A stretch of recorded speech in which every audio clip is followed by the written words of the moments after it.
બાપુનગર એરિયાની અંદર મસ્ત મજાનું એકદમ હવેલી જેવું મોટું મકાન લઈને આવી ગયા, એ પણ માત્ર ને માત્ર 80 લાખ રૂપિયામાં. અને એને એનઓસી ટાઇટલ ક્લિયર અને 160 વાનો તો પ્લોટ એરિયા રહેવાનો છે. મકાન તો તમે જુઓ કે કેટલું મોટું છે. આ તમને તમારો મસ્ત મજાનો હોલ મળી ગયો. હોલની પાછળ તમને મળી જવાનું છે તમારું સેમી ફર્નિચર વાળું આ કિચનની બાજુમાં તમને તમારો બેડરૂમ મળી જાય છે. અને બેડરૂમની બાજુમાં આ સાઈડ તમને તમારો બીજો બેડરૂમ મળી જાય છે.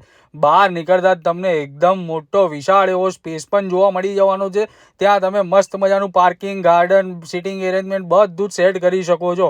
ઉપર જઈએ ને આપણે, એટલે ઉપર જતાં જ આપણને બીજો મસ્ત મજાનો ખુલ્લો સ્પેસ મળી જાય છે. ત્યાં તમે મસ્ત મજાનું કંઈ પણ એડજસ્ટ કરી શકો છો. જુઓ તમે આ કે કેટલી મસ્ત સ્પેસ છે.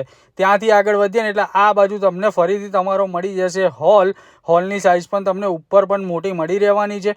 મકાન સેમી ફર્નિચર સાથે રહેવાનું છે. અને ઉપર પણ તમને બીજું એક કિચન તો મળી જ જાય છે. એટલે કદાચ જો ભાડાના પર્પઝથી લઈએ છે ને તો મસ્ત મજાનું આપણને ભાડું આ પ્રોપર્ટીમાં મળી રહેવાનું છે. ઓછામાં ઓછું 20 થી 25 હજાર રૂપિયા ભાડું તો ક્યાંય જવાનું નથી. ઉપર પણ તમને સંડાસ, બાથરૂમ, ટોયલેટ બધું જ મળી રહેવાનું છે. અને સ્પેસ તો એટલો જોરદાર છે ને કે વાત જ ના પૂછો. આ તમારો બીજો એક બેડરૂમ અહીંયા બી તમે એડજસ્ટ કરી શકો છો. અને આ બાજુ અહીંયા બીજો એક બેડરૂમ આવી જાય છે. એટલે સ્પેસની તો કોઈ કમી પડે એવી છે જ નહીં. વધુ વિગત માટે ડિસ્પ્લે ઉપર જે નંબર છે એના પર સંપર્ક કરજો. ને કહેતા ના કે અમે રહી ગયા, ગઈ પ્રોપર્ટી જેવું ના થાય, એટલે કહું છું ફટાફટ સંપર્ક